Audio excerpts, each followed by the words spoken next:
इधर लोकसभा चुनाव से पहले जम्मू कश्मीर में आतंकियों ने एक बार फिर टारगेट किलिंग को अंजाम दिया है। अनंतनाग के बिजबिहारा में आतंकियों ने बिहार के एक शख्स को गोलियों से निशाना बनाया। टारगेट किलिंग के बाद सुरक्षा बलों ने पूरे इलाके को घेर लिया है और आतंकियों की तलाश जारी है। खास रिपोर्ट आपको दिखाते हैं।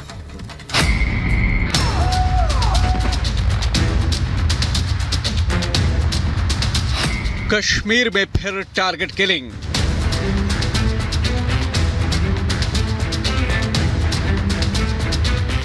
बिहार के मजदूर का किया मर्डर।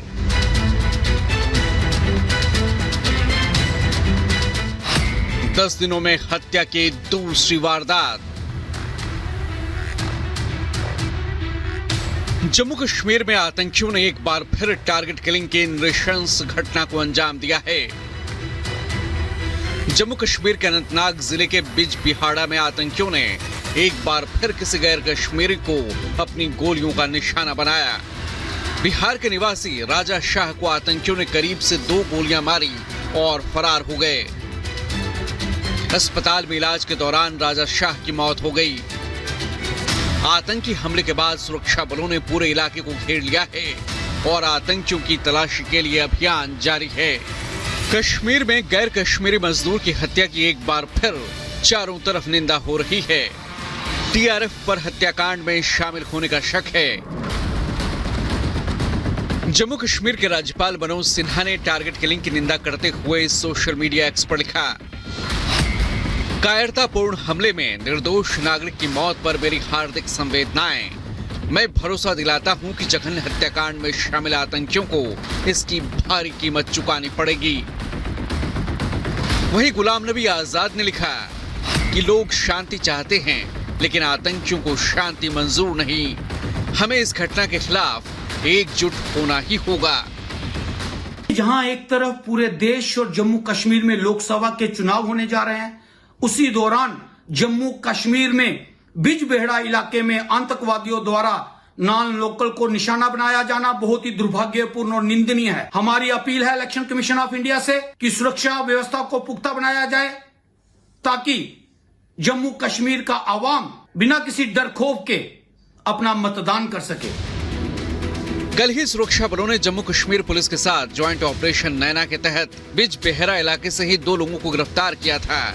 इनके पास से हैंड ग्रेनेड, हथियार और अन्य साजो सामान बरामद हुए थे। इससे पहले 8 अप्रैल को दक्षिण कश्मीर के शोपियां जिले के पतपावन में आतंकियों ने गैर कश्मीरी स्थानीय ड्राइवर परमजीत सिंह को गोली मार दी थी। वो दिल्ली का रहने वाला था। अनंतनाग में तीसरे चरण में लोकसभा चुनाव हैं और इससे पहले टारगेट किलिंग ने सियासी माहौल को गर्म कर दिया है। अनंतनाग सीट से ही गुलाम नबी आजाद पहले लोकसभा चुनाव लड़ने वाले थे, हालांकि बाद में उन्होंने अपना नाम वापस ले लिया। जम्मू कश्मीर में 370 हटाए जाने के बाद जहां एक तरफ पत्थरबाजी की घटनाएं शून्य हो गई हैं, तो वहीं टारगेट किलिंग का सिलसिला शुरू हो गया है। 7 फरवरी 2024 को हब्बा कदल में 2 सिख युवकों की हत्या की गई। 26 फरवरी 2023 को पुलवामा में कश्मीरी पंडित संजय शर्मा की हत्या की गई। 29 मई 2003 को दीपक कुमार की हत्या की गई। तो वहीं 15 अक्टूबर 2022 में चौधरी गुंड में कश्मीरी पंडित की टारगेट किलिंग की गई।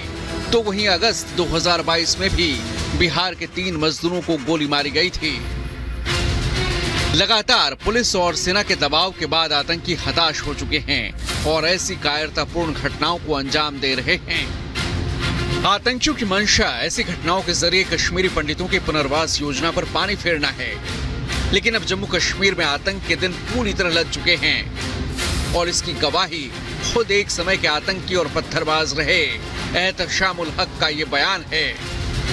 2020 में हम ISJ के ऑर्गेनाइजेशन के साथ मुंसलिक हुए। एक्चुअली हम सोशल मीडिया के ज़रिए से इस ऑर्गेनाइजेशन से मुतासिर हुए, इस आइडियोलॉजी से मुतासिर हुए। PSA भी लगा, तो इस सिलसिले में जेल में काफ़ी टाइम मिला अपने नज़रिया पर, अपने इस मौक़िफ़ पर, अपनी आइडियोलॉजी पर नज़रसानी करने के लिए। तो हमने इस पर नज़रसानी की, रीथिंकिंग की, तो हमें यही लगा कि जो लाइन हमने ली है, जो रास्ता हमने चुन लिया है, ये किसी भी एतबार से न हमारे लिए सही है और न हमारी कौम व मिल्लत के लिए सही है।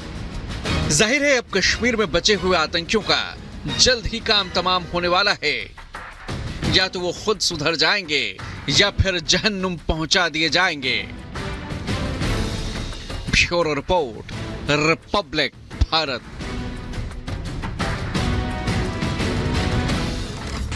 और हमारी सहयोगी जीनत हमारे साथ जुड़ चुके हैं साथ जानकारी के साथ। जीनत, फिलहाल इलाके में सर्च ऑपरेशन चलाया जा रहा है, लेकिन सबसे बड़े सवाल कि लोकसभा चुनाव से पहले इस तरह की टारगेट किलिंग के मामले सामने आ रहे हैं, आखिर कैसे इससे निपटेगा सुरक्षा बल?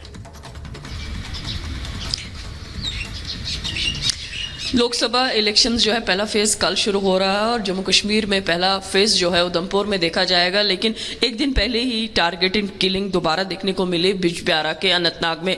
ये वो घर है और यहाँ राजू शाह जो है बिहार के पिछले 3 सालों से यहाँ अपनी फैमिली के साथ रह रहे थे। कल शाम को वो जब यहाँ से घर से निकल रहे थे तो क्लोज रेंज पर टेररिस्ट ने फायर कर दिया। ये वो काट है जहाँ जिस पर वो दिन भर अपना जो स्नैक्स थे वो सेल करते थे, इसी बिजबिहारा के इलाके में रहते थे। और यहाँ जो है बिल्कुल इस स्पॉट पे घर से निकल के करीब 8 से 10 मीटर की दूरी पर टेररिस्ट ने फायर कर दिया। काफ़ी क्लोज रेंज पे उनको 2 गोलियां लगी है, एक नेक के पास लगी और एक एब्डोमेन पे लगी। कल रात को काफ़ी बड़ा सर्च ऑपरेशन शुरू किया गया, लेकिन उसके बाद जो है अभी हमारे साथ इस घर के मालिक जो है मोहम्मद साबिर जो है वो जुड़े हैं। चाचा, आप बताएंगे राजू शाह के बारे में? राजू शाह मेरे मकान में तकरीबन 2 साल और 2-3 महीने हो गए इसको मेरे घर में इधर किराया पर। क्या करते थे? वो करता था काम, रेड़ा चलाता था, उसमें वो पकौड़े बनाता था और वो समोसे बनाता था, वही बेचता था, अपना रोजी कमाता था। उसके 3 बेटे हैं, छोटे छोटे, एक 3री जमात में पढ़ता है, दूसरा 4वीं में और एक है वो बिल्कुल छोटा है, वो दूध पीता है। बस इतना ही अयाल था। आपके घर में रह रहे थे? हाँ, तकरीबन 2 साल हो गए। 2 साल हो गए। हाँ, 2 साल।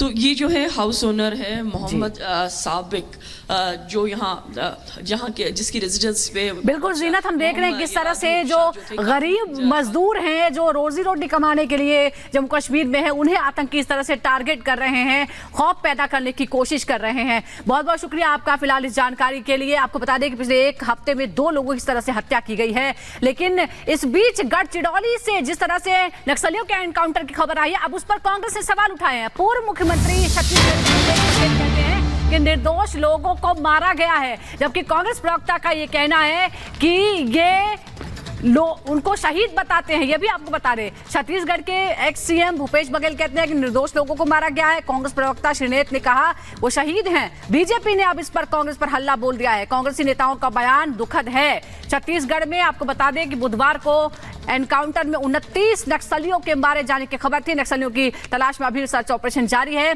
लेकिन छत्तीसगढ़ के पूर्व सीएम भूपेश बघेल ने इस पर सवाल उठाए हैं और यह कहा है कि निर्दोषों को मारा गया है।